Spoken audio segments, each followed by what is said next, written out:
Well, hello there. Welcome to the Obi Thorin Alliance. I'm Jacob. And I'm Luke. And in today's video, we're doing episode 4 of the podcast. So, what have you been watching? Like and subscribe. Comment down below if you're enjoying the podcast and if you got any ideas or shows that you would like us to watch. And if it's your first time watching this episode, welcome to the podcast. Hope you enjoy it.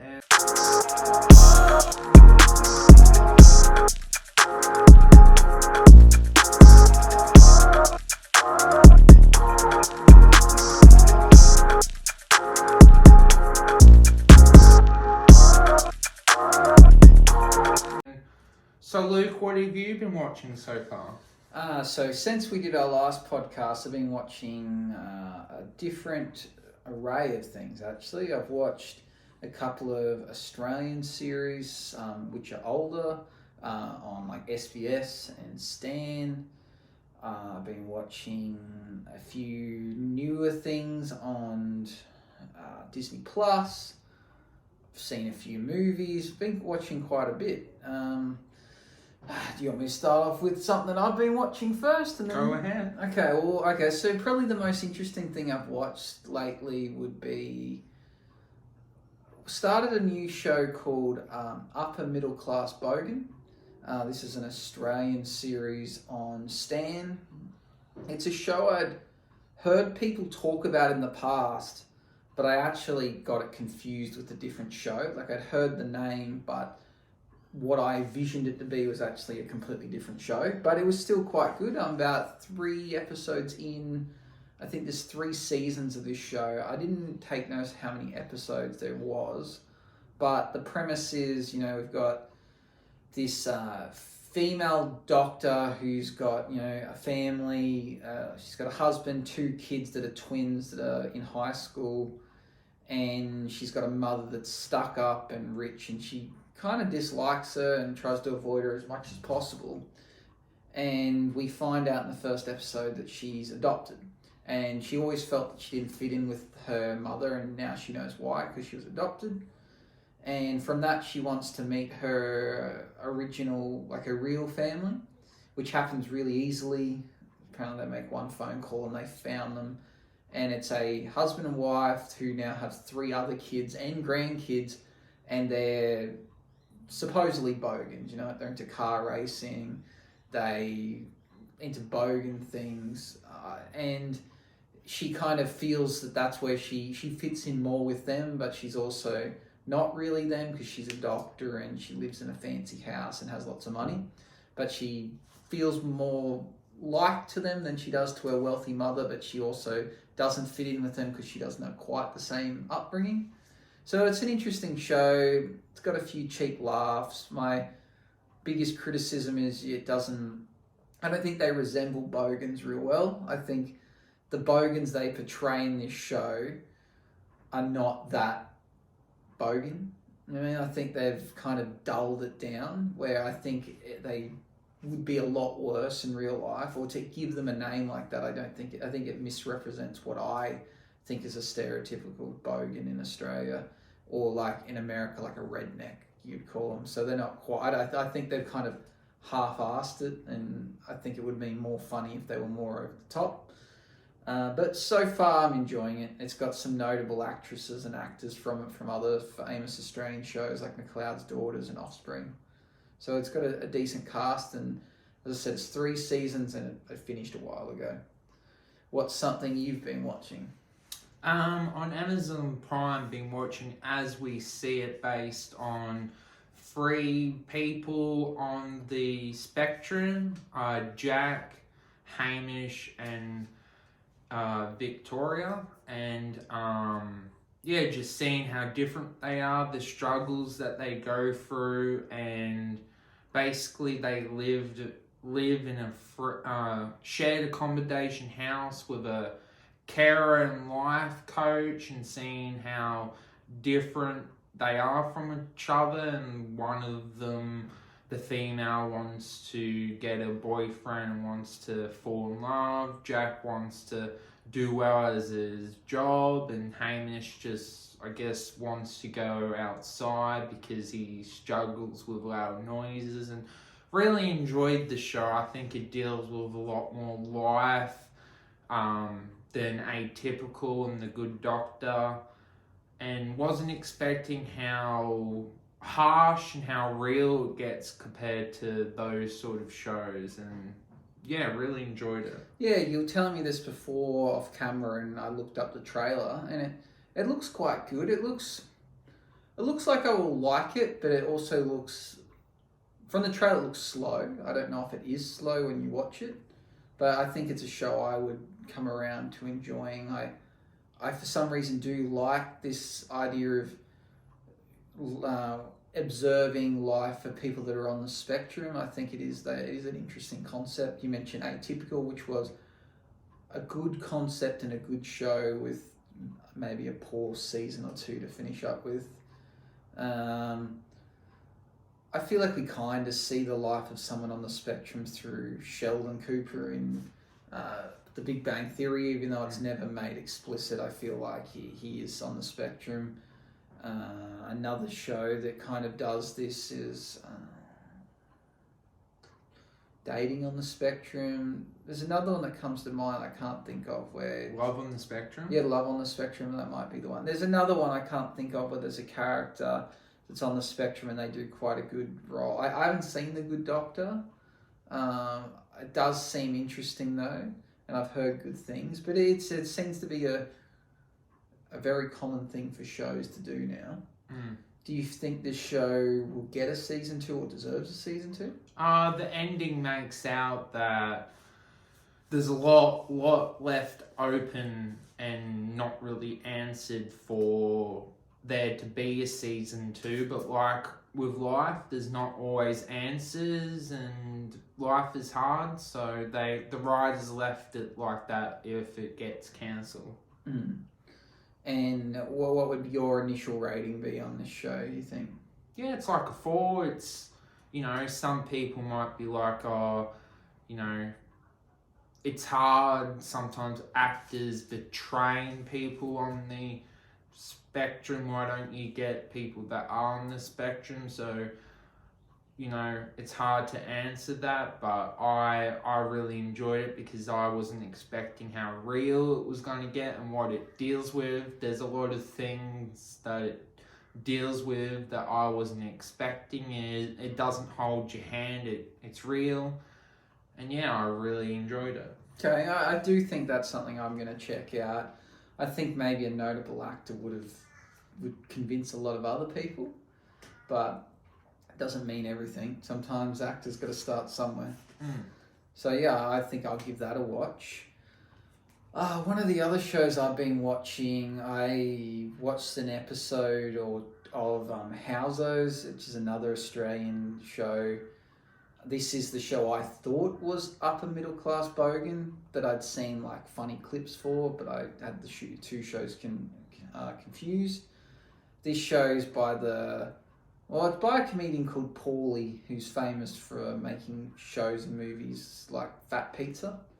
And so the idea of Housos is it's people that live in Mount Druitt, which is a really poor neighbourhood in Sydney, and they live in housing commission, and they are just super, super Bogan, like full of tats, missing teeth, druggos, like finding any reason to try and be on the pension and not work, and like robbing and stealing and like bashing cops, and it's really, really far-fetched. Like it's like a sketch comedy show, but not a sketch comedy show. It's so over the top and not realistic, but it was a good laugh.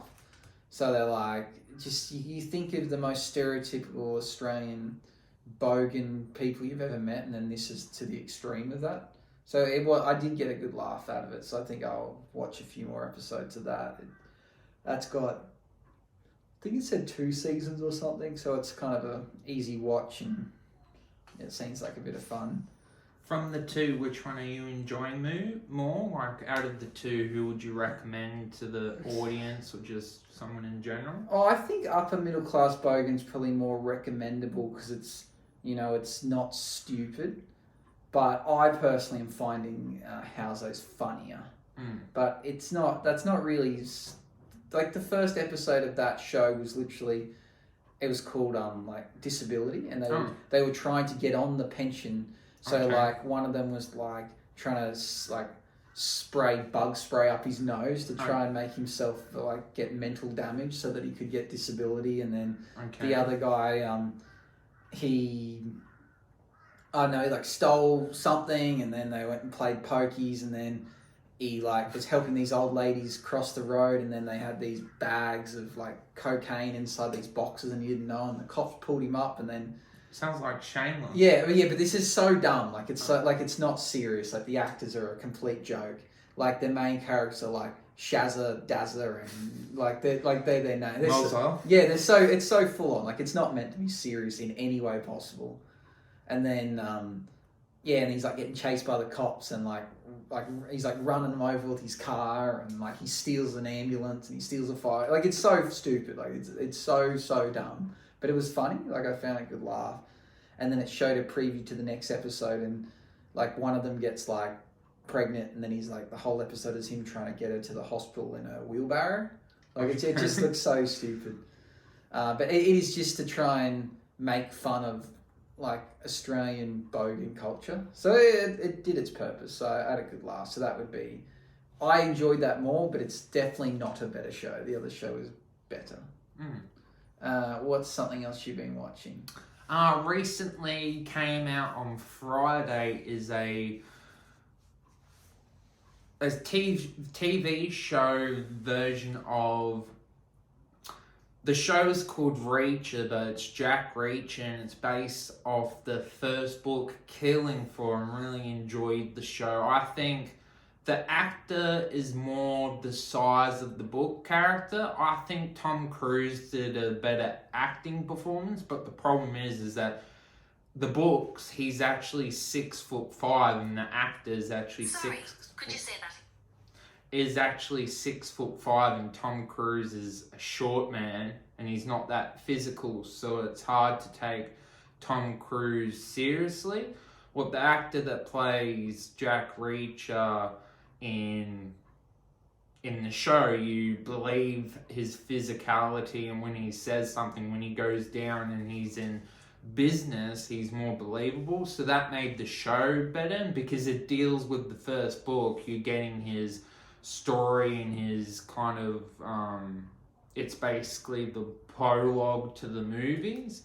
So I would definitely recommend the show for people that maybe want to go deeper into who like the Tom Cruise movies and want more from the character. And I really enjoyed this show. I think it was really good.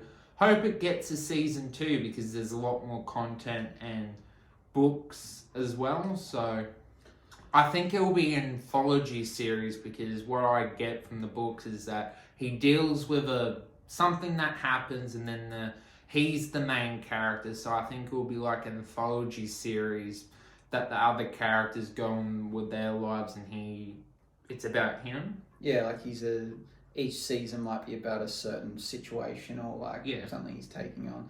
I've seen the movies, but really don't remember them. So what's the premise? He's some kind of spy, secret agent. Basically, he's a major in the military police, and he's done his business there. And then, based off of the first book, he gets off the bus, he walks into this town, and then he gets arrested for a crime that he's accused of committing. He didn't commit a crime, and then the investigation starts from there. Okay.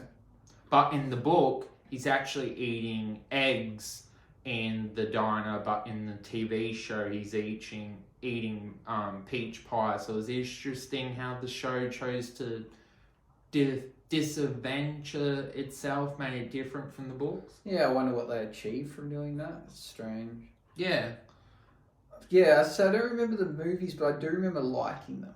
And I don't really like Tom Cruise, so for me to think they were good movies is interesting. And you said you like the actor that is playing Jack. Yeah, he's from a show called Blue Mountain State, which is a a comedy series about a college students playing American football, and that's a really silly show, but it's funny, has a lot of laughs, and the character that plays Jack Reacher he's not the main character of that show, but he'd be up there, and he's like super dumb. And he only does dumb stuff in the show, so it'd be interesting to see him play a serious role. Well, he's completely smart in this show. Yeah, so he's super dumb in this show, and like he's like the best football player, but he's just so dumb, and all he cares about is girls, and he like I can't even think of the things he does, but he always does something stupid. And he's so funny in the show, so it'd be interesting to see him in a different role. But yeah, I'll give that a watch. What are you thinking as an initial kind of rating in that? Yeah, it's like a 3.5 or 4. You kind of guess who the villains are. I would say that's its main negative, is that the villains are probably its weakest point. But besides that, it's definitely got the mystery. You care about the crime that's being pursued because it's definitely personal. Yeah, I would definitely recommend the show. What else have I been watching? I've said it the last few episodes, I've been continuing to watch Always Sunny in Philadelphia. So I've now finished season 14 and I'm on to season 15, which is the most up-to-date released season. I believe they are filming season 15 currently, and they're contracted up to season 18. So there is more seasons coming. I'm not sure whether they're filming or finished filming 16 already. This show, it's the longest running comedy. Yeah, they give it some name. I can't think of what it was, but it's overtaken the other show. I guess it's considered a sitcom because they're in a common place, which is their bar, but it's not really like any other show because each episode, they don't really carry on. Like they're all their own individual. There's the rare episode that's over two episodes, but it's just clever writing, and it's getting cleverer and cleverer, even though you could watch it on face value and think this show's really silly. But deep down, the topics that they're talking about are kind of hidden in between the silliness, and the people that are writing the show are actually quite genius. So it's the way that they find ways to talk about political topics but kind of mask it. It's kind of similar to South Park in a way. South Park does the same, and I think South Park gets a bad rap, but if you really think about it, the writers of that are very, very smart. Been listening to a podcast by the guys that write Always Sunny in Philadelphia, and they describe themselves more of a band opposed to actors because they write, produce, and act in their show. So they have the full creative process, where there's a lot of other shows where the actors are just the actors, or they come up with the concept but someone else writes it for them, but they do everything. So they said they really feel like a band in that way because it's like they're making the music and then they perform it live. So through that, I think it's allowed it to continue and be funny because the jokes remain continuous. It's not like this guy wrote season 1 and this person wrote season 2. It's them the whole way through. So through that, they've been able to keep a real consistent. It's their baby. Yeah, so it's been consistent because of that. Because no season feels different than the others because you go, oh, well, the writer was trying to do this. No, they are the writers, so it's always the same. And the only thing is the show just gets more and more extreme. And they do talk about why they did that because they found that the more they yelled and carried on with each other on screen, people seem to have found it funnier. So now they just push it to like just almost hurling abuse at each other on camera as their characters. So it's very funny. So that's all of you. That's all of your content. I went and saw the latest release of Jackass at the cinemas, which is Jackass Forever. I didn't actually get to finish it because I went to watch with someone else and they became a bit uneasy of some of the things that were happening in the show, so we left and didn't get to see it all. But I got about 15 minutes left of it, and I'm assuming I've missed some kind of grand finale. But for those that haven't seen Jackass or aren't familiar with it, it was popular on MTV, 20 years ago, and it was like people doing extreme stunts and injuring each other, which at the time was kind of before YouTube, so it was extremely hilarious, where now that stuff's really common on the internet. But, Johnny Knoxville and Steve-O, they were in it, pioneers of doing that sort of stuff, and now they're in their late 40s, like they're 49 and 50, something around that age, and they're still doing dumb stuff. And I still was amazed that in this show they found a way to do stunts and things to each other that still remain funny, even though you're like, surely we've seen and done everything before. It was still quite funny.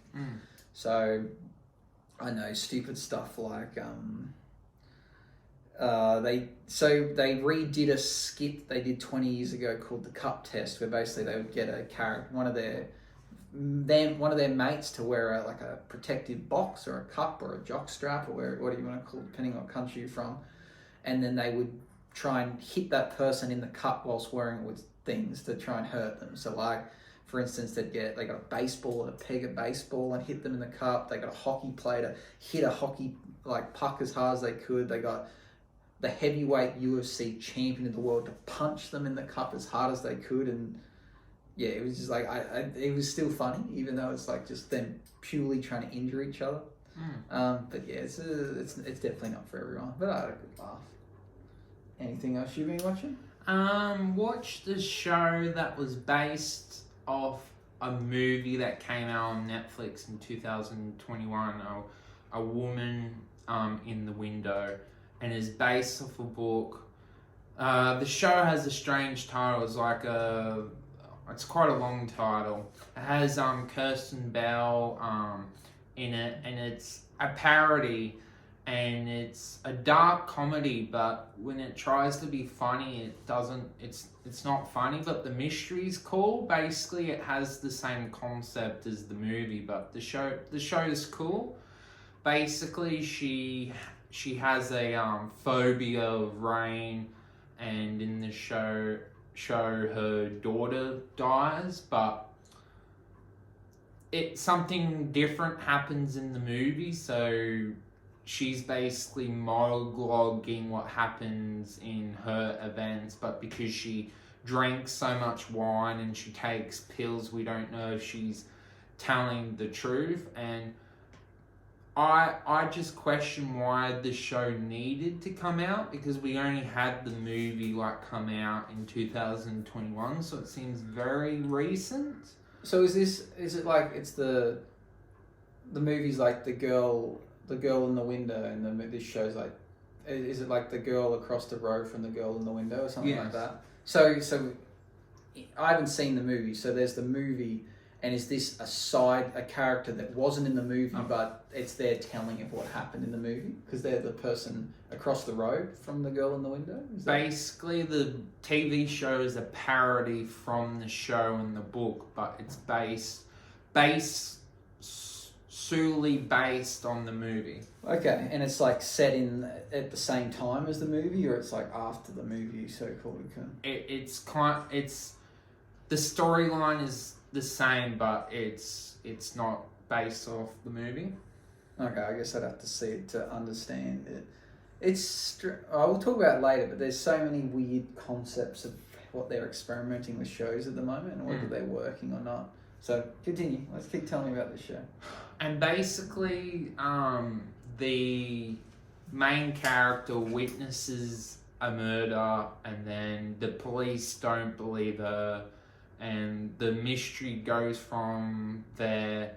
And the mystery part of the show is really good. The mystery part is like a 5, but the humor of the show, there's one bit when the reason why I followed depression is that it's take your daughter or your child to work day. So her work is basically staying at home and doing whatever she does. So the husband is like an FBI psychiatrist.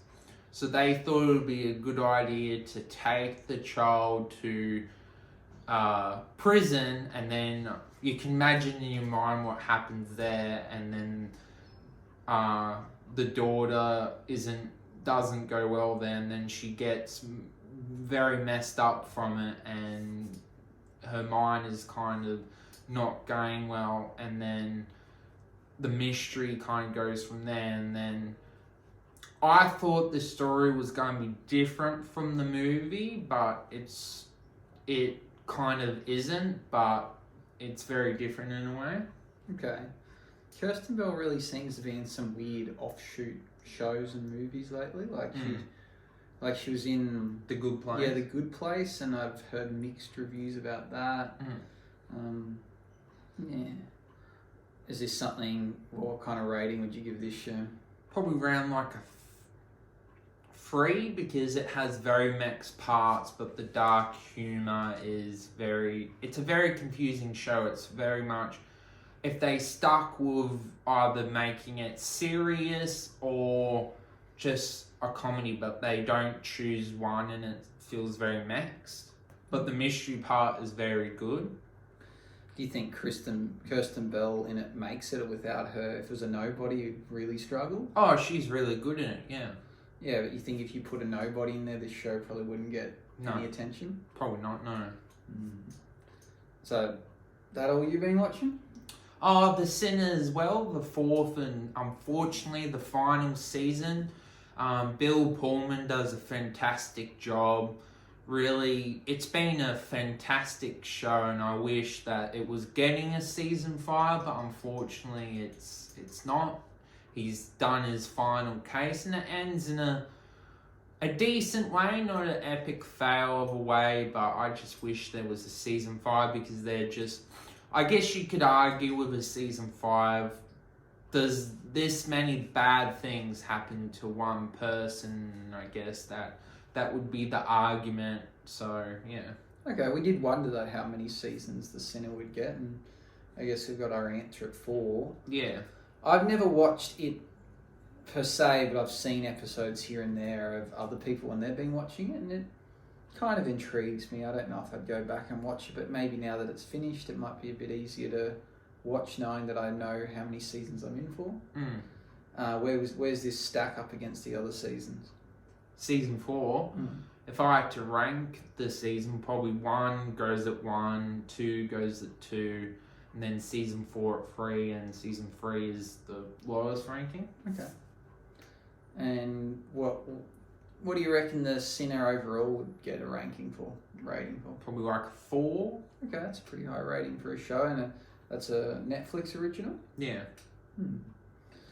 Okay, you said before you had some questions or topics to talk about. So we'll talk about what we've watched. Yeah. Now let's get into some topics. I have a kind of a topic. When you go into a show with a storyline, what sort of storylines do you like? Do you like a calm sort of with a comedy, like when you watch a comedy or a serious show? In your comedy, for example, do you like just that specific comedy episode go through a subject and then it's done and then that's how it goes? Or do you like the comedy to have like a narrative throughout its comedy, and then in a main show, do you like the storyline to be cliffhangers and, like Truth Be Told Season 2, it's actually a really simple storyline when you think about it, but we have so many, like, what the hell is going on? Or do you like it to be more simple but actually better in a way? What do you like? Oh, there's a few answers to that. So regarding the comedies, I do have a preference for a show that has, just one shot topic. Yeah, where like each episode kind of has its own topic. I like that because it means you can watch it in any order or whenever you feel like and get a quick laugh. I do like comedies that have continuation, something like How I Met Your Mother that continues on. Friends, yeah. But I do think the ones that stick out to me I find funnier are the ones that are semi-unrelated between episodes, like... Seinfeld? Yeah, I guess you could say Seinfeld. There is a somewhat of a... they all do have a continuation in a way. Like, the characters get older, and so there is a way to track where you're at. But yeah, I don't feel like Seinfeld really carries on. The only continuation is... like their relationship status, like that's one way to follow where they're at. So yeah, like a Seinfeld, Workaholics, Always Sunny in Philadelphia. I guess I like comedies that are really over the top. In terms of like a drama show, not necessarily cliffhangers, but I like it to be something really, really unique. You know, like I know this is a limited series, but something like 22, 10, 63, like that show, like that's such a unique concept of time travel. So something that's really unique, or something that's really real, like Shameless would be one of my standout favorite. Or When They See Us. Yeah, again, yeah, that's a true story, which is like a whole nother category for me. But if we're going ongoing shows that are scripted, that aren't based on true events, I like something that feels realistic. Like Shameless, I felt that I got really connected with the characters, and I felt invested in their life. Where there's other shows that I don't get that connection, and I kind of, just because it's soppy, or like, oh, this person's dying and this person's love interest, I don't feel invested in as much as like real. I guess they are real life. It depends what you like. I like the idea of, you know, struggling families, family problems, opposed to relationship issues. Like a show like Sex and the City doesn't interest me. Like I don't really care about the girls' ongoing relationships and who they're dating and what they're doing. I don't find that interesting. But Shameless, it's like alcoholism, drugs, poverty, relationships. It's got like, it to me feels relatable. But I guess what's relatable to me is different than what's relatable to someone else. So it's a tough question, but something that's real, like as real as you can get, opposed to an entertainment factor. Like I think Shameless is entertaining because it's real, but some shows they try and make it entertaining by like super unrealistic things happening or being over the top to go, oh, this is so cool, this is funny. Like that bores me a bit. There's another part to that question. I don't know. I can't remember what the other part of the question is. What about for you? Or putting the question back to you, what hooks you in terms of like a drama or a comedy?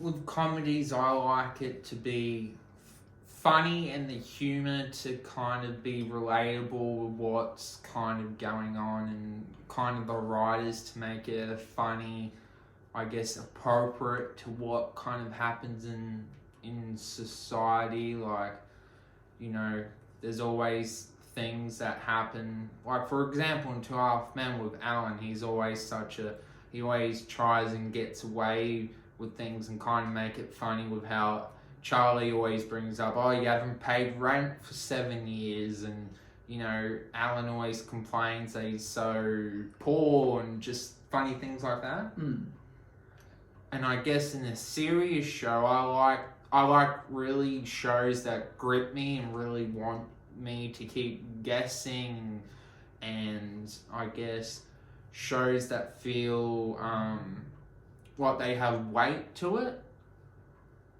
I like those sort of shows. Storytelling is really important.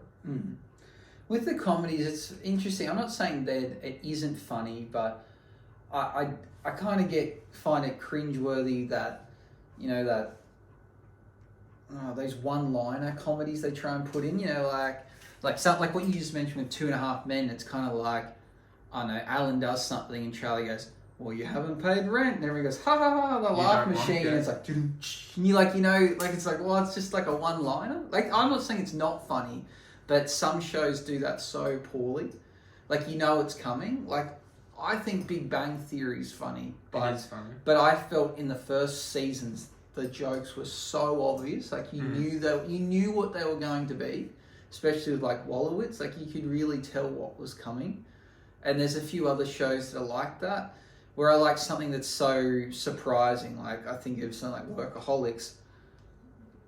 They are so over the top that you can't predict what's going to happen. Like, you think you might know what the punchline's going to be, and then it's something even more absurd.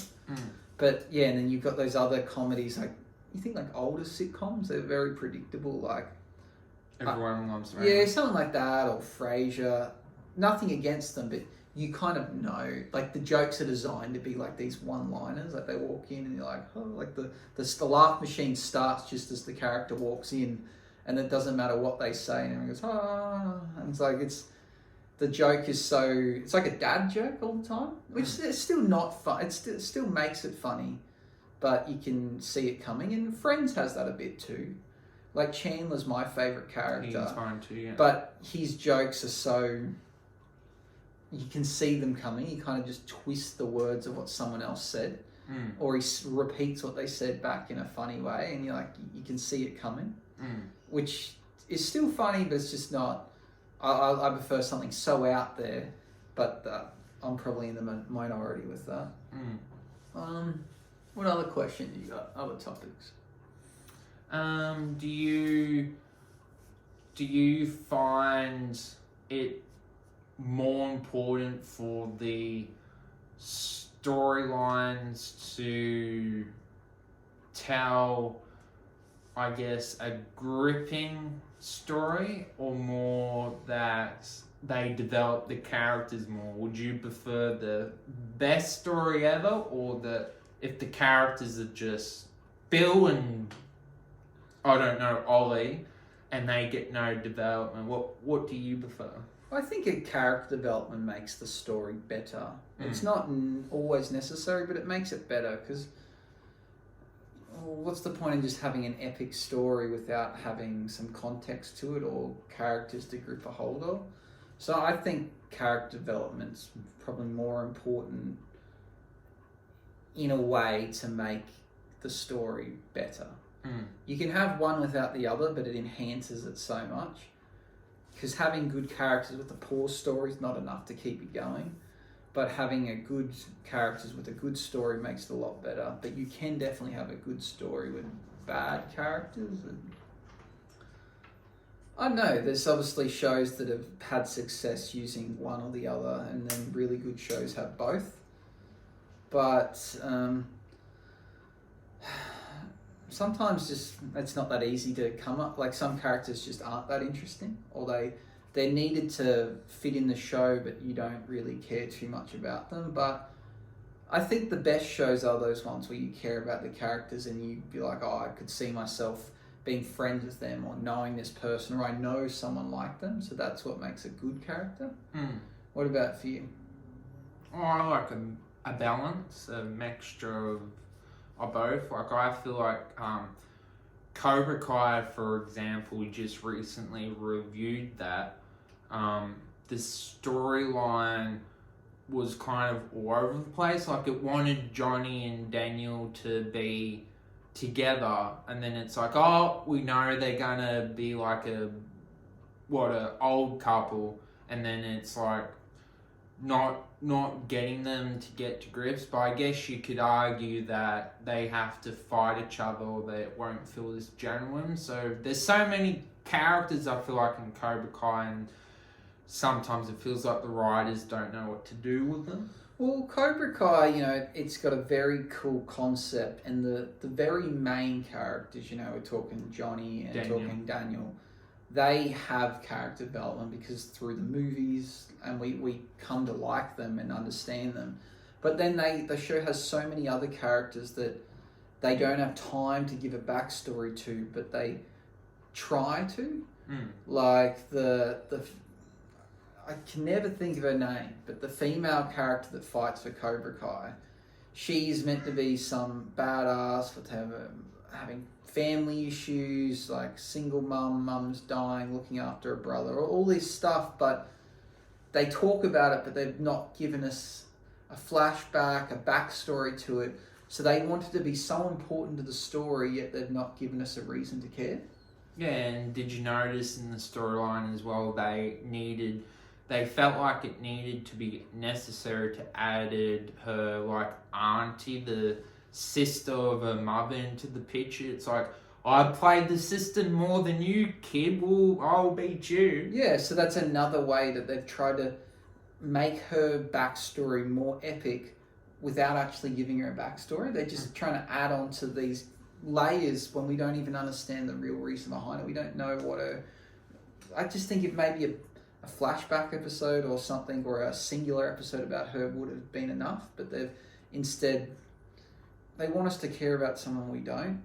And I guess they've cheaply added in a new male character by just saying that he's coincidentally related to a previous character that's in prison, and his dad's in the military and his mum's not around, like she's at work, and we're meant to care and feel sorry for him because he got bullied a little bit. And not that you don't, it's just they've tried to cram in a backstory to someone, like they've thrown him in and they've almost set him up to be a pivotal point for the next season, but they've not really given him a proper backstory. They've explained it but not made us feel it or care.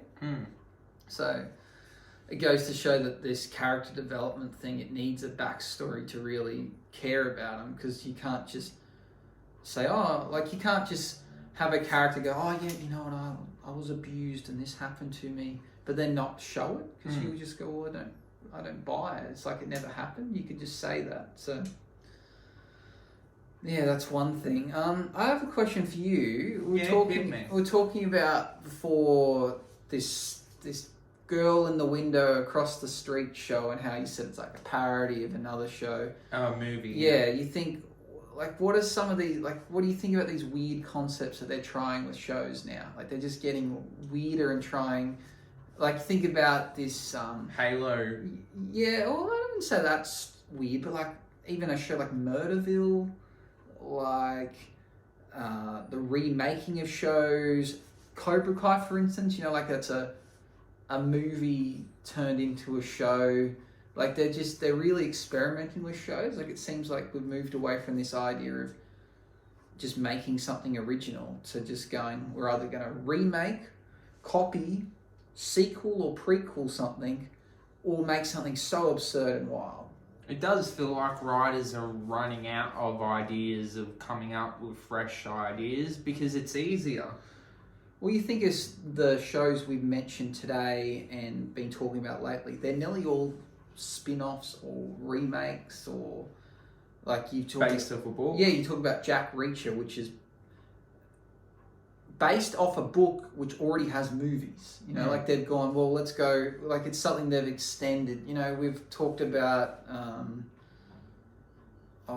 it's like another show that you liked that was on Amazon Prime. Not Jack Reacher. Tom Clancy. Yeah, that's and it's got the guy from The Office in it. Is that what it's called? Yeah.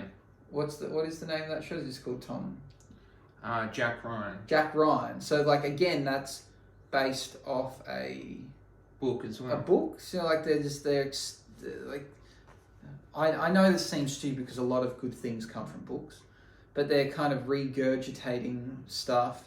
You know, Cobra Kai is an extension of a movie that came out a long time ago.